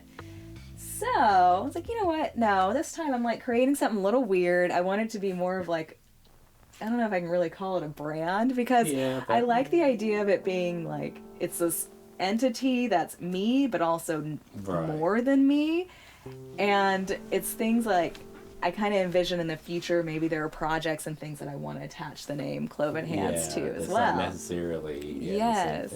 So I kind of left that open for that reason. But there are other artists, like there's an artist on their Instagram name is or handle is Winter Teeth. And I just loved it. Like it just like combination of words. So it's like a great like I loved the like audio aesthetic of it as well. Like and it just, I don't know, the idea of having like a body part in there appealed to me as well. It just felt weird and folksy. Is that kind of where you took that inspiration? It is. And so when I thought like Cloven Hands, this is I guess the more weird part. I probably wrote out like 50 different things of like different names and words and things. Yeah, just like cool words that I really liked.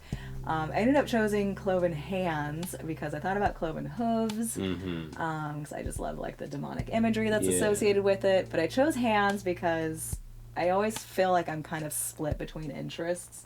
So I thought like my hands feel a little split whenever I'm doing my art. But it's like your hands are you use your hands to create everything. I mean, most things with art. Yeah, and like this is how I express myself, and it's like I wanted it to like harken back to this very like physical body part like experience of my art, which is literally my hands. But also symbolically, I feel like my hands are a little split because I love the idea of like these poppy, punchy, colorful pieces of art and things like that in the world. But I also love the grim and the macabre and like trying to find the me through like all of that.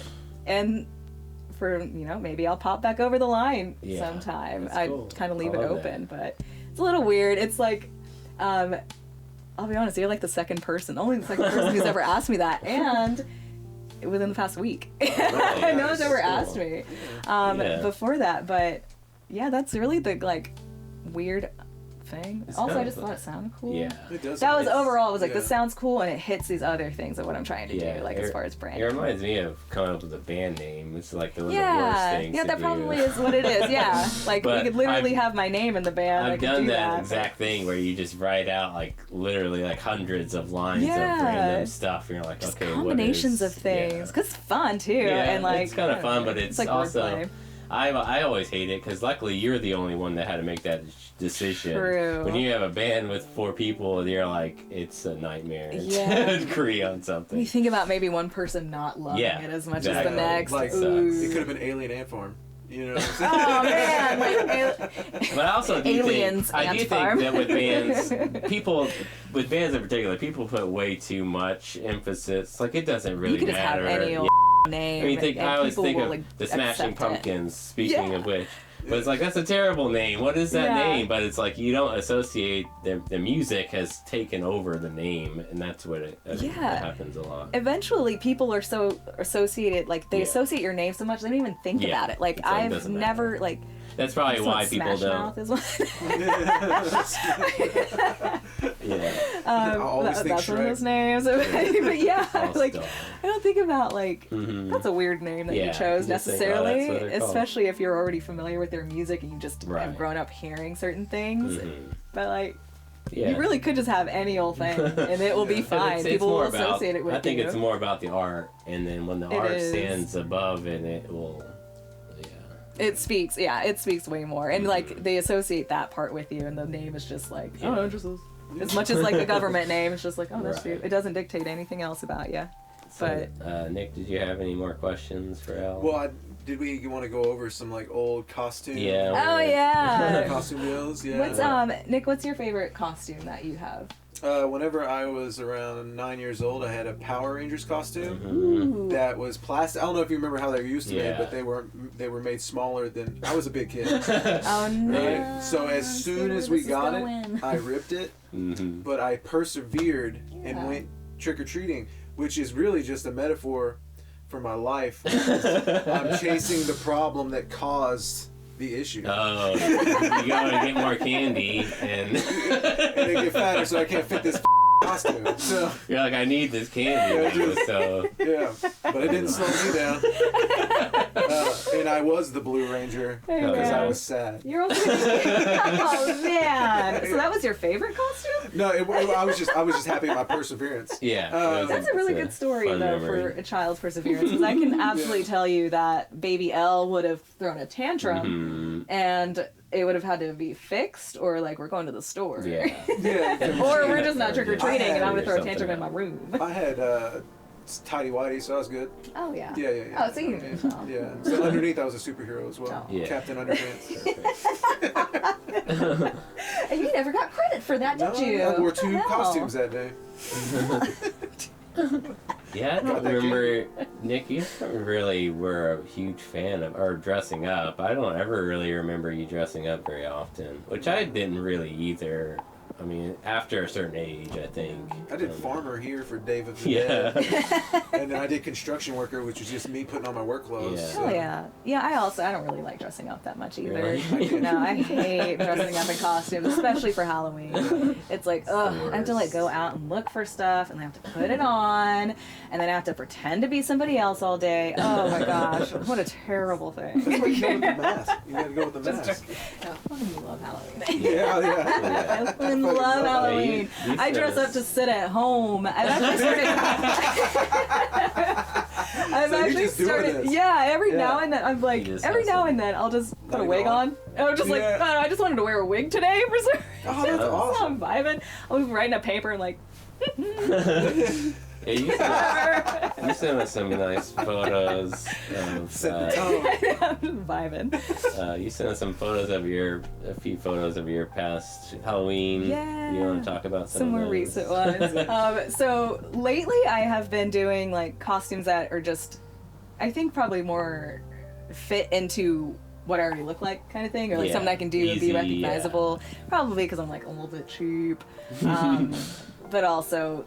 When you really think about it, like, I don't want to spend $300 on a costume for, like, the 4 hours of this party kind of thing. I mean, I do want to. I just know I should. Let me be honest. Let's be honest. I do want to. Be responsible. Yes.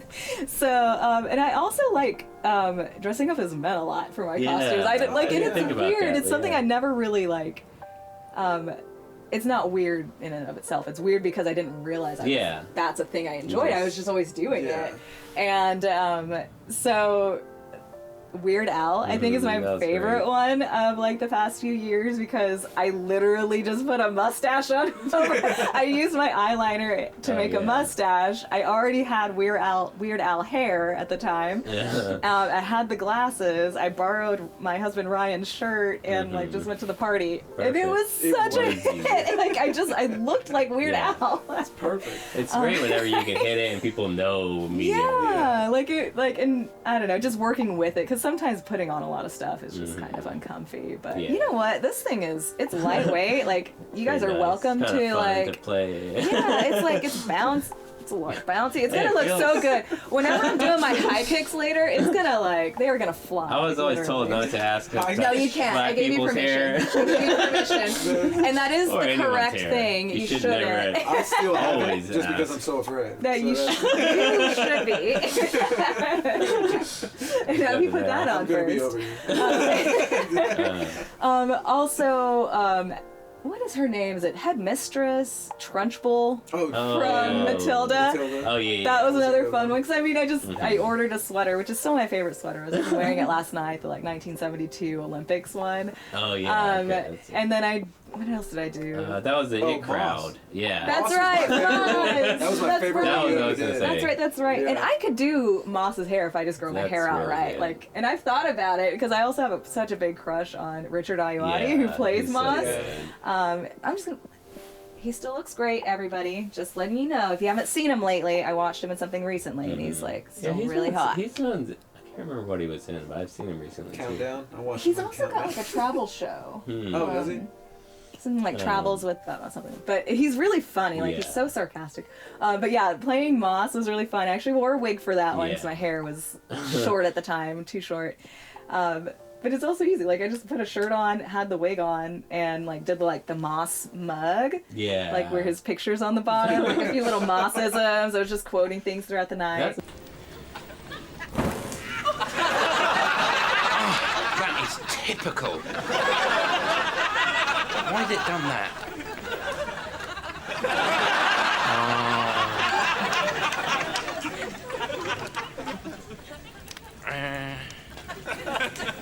I'll just put this over here with the rest of the fire.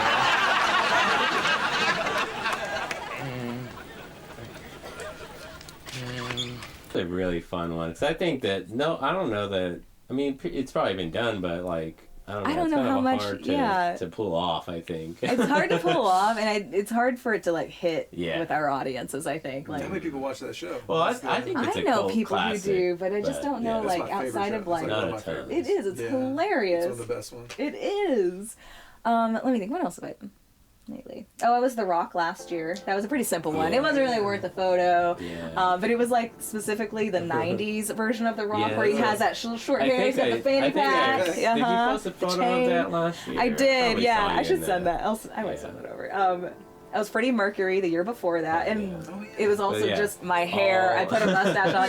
What I'm trying to do is I'm trying to get Ryan to kiss me with a mustache on all the time, and he does. Love is and love. he does. Love is it is, and he does. And look, he's lucky. He doesn't have a mustache today, so.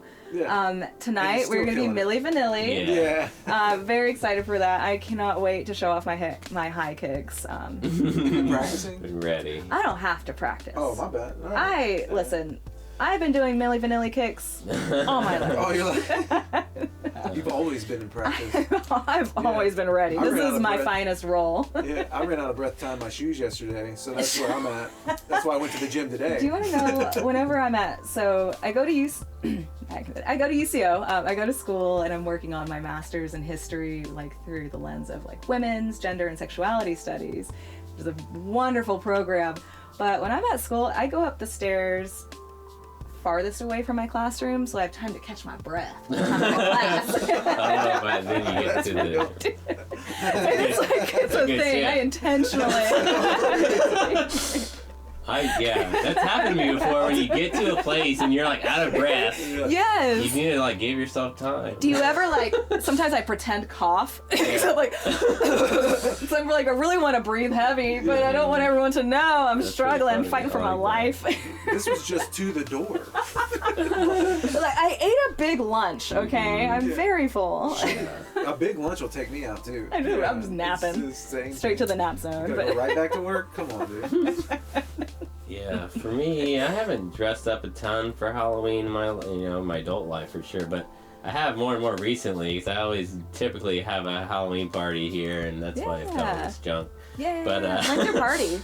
Huh? When's your party? I'm not having it this year. Oh, I did usually I already play miss it? music. Was I not invited? I would be like today probably if we were, but not this year. I think I'm gonna do a Christmas party or something similar, like in December, but instead. But anyway, so when I do a party, you have to dress up. You got to host.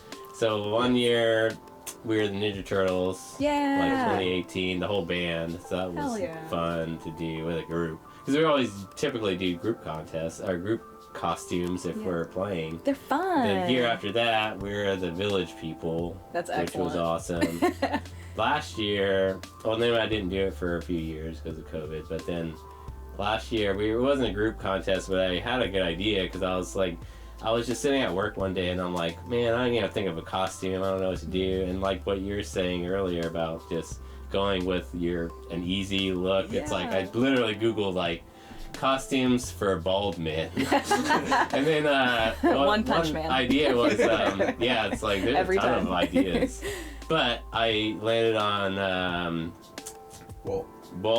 Walter White from Breaking Bad, and I just shaved the goatee, got some fake glasses, got a little band-aid for my nose. Dude, you look just like it was perfect. That's excellent. I got everything from like thrift stores. I just got like a brown jacket and it's whatever. Cheaper, and when after Halloween you've got a jacket to wear. Exactly. But that was probably my favorite costume. I think and probably the best costume I've ever done. So I forgot. When he started playing, he actually went pantsless like the. I had to go buy tidy whities from Walmart but it was like he came out of the room to do the show, and I was like, oh, there he is, dude. No, that's one of those ideas. He looked just like I love it. I had that thought because I knew I was gonna do the costume, and I was like driving one day, and I was like, I had that thought. I was like, oh crap! Now I have to do this. Like I can't chicken out. It's like I already thought of it, so now I have to do it. I can't. I'm gonna bully myself if I don't do it. It's like if I don't do it, I will be mad at myself. Yeah, it takes balls, and they were right there. It was hilarious. It took we all saw him. It was so funny.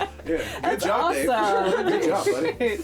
I feel like my favorite costumes have been very last minute because it's just like a spark of inspiration. Like Weird Al, I actually had a different costume that I had already worn, but I was like, you know what? No, I want to be Weird Al tonight. Or I was Drake one year. The reason I didn't send you that photo is I don't really want to brag about being Drake like 7 years ago. Take that exactly as I mean at least it was. But at the time, it was before I'd cut all my hair off, and so I had a lot of hair, and people were used to seeing me with a whole lot of hair, like the Weird Al picture. And I went to my friend's party that night, and I had put all my hair up, slicked it down into a bald cap, and I painted the bald cap to look like Drake's fade. His real low-cut fade, and like I even took a little Q-tip and cleaned through it for like that little barber line, and was Drake from Hotline Bling, like that music video. Yeah. See, that's a great costume. And it was last minute. It was a great costume. I will say it was a great costume. I did a little bit. I wasn't good at it, but I sure did. Neither was Drake, so you're good. I picked somebody who doesn't dance for a reason. Not this year. I'm dancing tonight. But yeah, that was a fun one too, because I vividly remember going to pick up my friend Q, and she saw me, she gasped because she thought I had cut all my hair off all of a sudden. And she's like, and I said, I told you, we used to joke in college that I could pull off the bald look. And she would always say, no, you can't. I said, well, I'm doing it. And then we proceeded to drive through like small roads, like little country town roads, down to where the party was at. It was much farther south. And I was like, oh my god, if I get pulled over here by one of these white cops and I'm cross-dressing, like, we're You know that, right? Like, I'm gonna get a huge ticket tonight. Because there's already speed traps there. So I'm like, oh my gosh, you're gonna see. I think you're gonna look at me, think it's Drake, and then I'm gonna talk. Obviously. You're like, no, it's really me, Drake. Hello, it is I. I know. Why won't she call me back, right? It's like Drake, the best Drake impression I've got in me, but. It's pretty solid. You want to go over events? Yeah, we can do that real quick. Events! What do we got coming up this weekend? What do you got, Dave? So Thursday, November 2nd, is open mic night at Factory Obscura. Ooh. So that's awesome. Factory Obscura is so cool. Yeah, I haven't been. Hopefully I'm going to try to make it. Well, because they do it once a month. We talked about it on last week's episode. So if you want to, you have to sign up in advance. So that's cool. going to happen Thursday. It's $10 if you want to go to see the show. But you also get access to some of the exhibit with that entry. Super cool. So that'll be fun. On Thursday, it's at 7 at Factory Obscura. And then there's a couple music shows I wanted to shout out. One in Norman on November 3rd, Friday, at the Resonator. There's going to be a show. Clint Neosi will be playing there. He's on tour from Fort Worth, Texas. So he's going to be playing here at the Resonator. That's a cool art space, gallery, and venue. We played there. I'd go there way more often if I lived in Norman. I live in Norman now, so I'm yeah. So you can check it out. Yeah, especially because the art scene is something I'm still trying to Norman. Learn. But Resonator, if you haven't been there, you should check them out. They're always doing events usually art events and workshops and stuff too. If you want to learn screen printing workshops, they have. That'd be amazing. Is cool. Screen printing's so cool. I've never done it. Also on this show is Computer Girl and Chris Allen Cox, who's a guy I've seen and met a few times. He's a cool guy, so super cool. Cool. It'll be cool. I think rock music overall. So, like I said, Resonator is super cool for that. They do music and they do art. They do a big supporter for the art scene. That's awesome. And that's November 3rd? Yeah, it's gonna be on Friday. So this Friday at the Resonator, and then also on Friday, November 3rd, here in Oklahoma City. I wanted to shout out the Speakeasy is having rock night. So there's going to be rock bands playing at Speakeasy again, which I'm happy about. That's awesome. And I might try to make it to this because I was telling Nick too, I was like, if you see things that you want to see more of, go to that thing.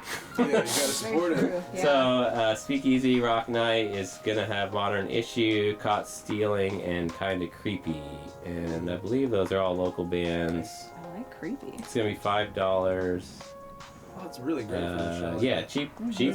door price. Very affordable. These days, for sure. So check them out Friday at the Speakeasy. And that's it for me. That's awesome. What else do y'all have? What do you got, Elle? Oh, I will be at November the 11th, Pancakes and Booze in OKC. Are they coming back already? They are. No. They are coming back, yeah, because they had it in July. Yeah, I think. I was like, I just went to that. That's right. How was that, by the way? I didn't get to go. Yeah, I loved the farmers market. And it's cool. You get to talk to artists. Yeah, that's what I love. And there's free pancakes, right? Yeah. There's pancakes and booze there. Very long lines for the pancakes. Free, but yeah, you get pancakes. I didn't get to go. Yeah. I was set to. I was scheduled to set up there in July, but. A bout of COVID hit our D&D group, and so I was like, I'm gonna have to stay home. Yeah. But I'm excited that they're back. Yeah, that's cool. So I can do this. I didn't know they were coming back, so I'll check that out for sure. Yeah, I like those events so much because, again, I just really love talking to people. Yeah. I love talking to other artists, and just talking to people who like art. They're really fascinating. I'm telling you. I was at Plaza Fest this year, and that was the best part, was having those, I probably will sit and talk to someone a little too long. I'm probably not great at gauging, oh, sorry, you want to go? Well, they wandered into your booth. But you're in here. Yeah, you're here now. Sorry, we're going to talk for 30 minutes about me. No. But just talking to people about like what they see like in art, what they are inspired by, and a lot of it like it'll be other artists too, like going to those events just as visitors. It's good and networking cool. events for sure. Yeah. Like, I've been doing that more and just going and trying to meet, and a lot of those people at those big shows aren't even from here, so it's like, and I never think about that, but now at the last Pancake and Booze, I was talking to a bunch of people, and it's like they're all from out of state, so it's like you can learn more about where they come from. Or exactly, that's a great way to do it too. And I mean, I think that that's a way for a lot of artists who maybe don't have an online presence built up enough to like make a living on their art that way.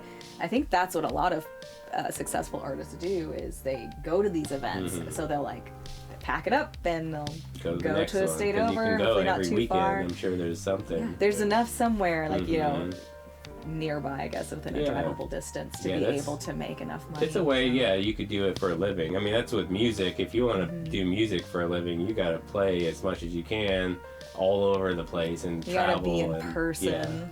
And you have to go, and you can't just stay in one. It's like if you have a band here in the city, you can only play at so many places, every so often. But if you travel and hit up different cities every night, you can play every night. There's more days that you can actually, that'll have stuff going on. Build a network. Yeah, that too. Yeah, that's what I was going to say with the farmers market or those art markets and things. It's like they'll get followers from each person that interacts with them on their social media. And it's cool because then you have like new friends. Yeah. It's great. I love it. I'm glad they're coming back already. It's cool that they're going to have more of those. I think hopefully, it seems like we're having more and more of those types of things anyways, especially post-COVID. So. I agree. COVID kind of set a lot of that stuff back, but I think it was already on. It was like OKC at least was trending toward really having a lot more of these events throughout the year, and I think we're finally catching back up, so picking up speed. It's exciting. I think the farmers market is popping off. I mean, like I said, I've having to be an electrical contractor, not bragging, I'm better than else, but they're rebuilding. I'm bidding on a lot of stuff over there. So I mean, they're rebuilding that. They're talking about trying to make it the new plaza. So so they're gonna gentrify that area too. Yeah, they will. They will. It'll be real expensive. So wait, so the Pancake and Booze is on November 11th. That's right. And then you've got a thing that same weekend, right? You're doing the 11th. Yeah, so Lively Beer Works. We're doing the Lively Comedy Showcase. Woo-hoo. Back for November. Yeah, November 12th. We've got Dave Branch, Jeremy Link, Brandon Kilo, Anna Rhodes, Andrew Patterson, and the Martin Dupross. I'm really excited to see them do their thing. And then OKC Egg Rolls is bringing the food again. So they're killing it. And then obviously Lively, they provide the brews. It's just $5 to get in, and then you just kind of come in and do. It's great. It's a lot of fun. Super affordable, and it's fun, and you get to talk to people in person. And listen to comedy. You get free candy even all year, no matter if it's Halloween or not. You get free candy. Free candy on the table. Because that's how you get people to stay. Works for me. That's awesome. It's a good time. And then so we got that going on, and then I've got a new spot that we're setting up. The place is called Put a Cork in It. It's like downtown on the awesome on the river. I've been there, not for I haven't been there in a really long time, but I don't know if they do they still do the like painting events? I think they do. Maybe. Yeah. Well, I've been there for that, and it was really fun. They have great wine. Really great wine cool. selection. Really so they're gonna start doing comedy there. Yeah. Well, we're gonna do that, and it's gonna be more headliner feature kind of deal, and they have like their own room set aside too, because I think that's where they do the paint. Right? That's gonna be fun then. Yeah. So we'll set that up, and then we're looking to shooting for like November 17th right now. But so it's always fun. So we'll have more information on that next week. Next week, hopefully. And then that's about it as far as events that I've got. Yeah, unless you guys want to talk about trick or treating. I'm going to be taking my kids trick-or-treating if you guys want to come. All right. What neighborhood? Trunk or treats. We go to the north side. That's where the good candy's at. That's it. But that's it. That's it then, I guess. So. Right on. Well, thank you guys for having me. Yeah, thanks so much. It feels like talking with my friends. This is super fun. We're friends. Oh, okay. Oh, yeah. Right. Keep it friendly. You know, I love talking with my friends. So she's gonna go do that now. Yeah, that's what that alarm was for. It was like. Said, Elle, was you like. forgot about your friends. Sitting here hanging out with these bozos. I really wish we picked somebody else. No, we You really did. You did. we really appreciate you coming and thanks talking so with much. us and spending your afternoon here. This has been super fun talking about your art and spooky stuff. If y'all didn't realize, this is the Halloween episode. Happy Halloween. Happy Halloween, guys. Happy Halloween. That's it. So guess get out of here. We're gonna get done. Goodbye. Oh, is it getting spooky in here? All right. Bye, Awesome. everyone. Bye, guys. Bye. I have never looked at the right camera. I just need you guys to know right now. I have never looked at the correct Well, one. this is really like it all works out.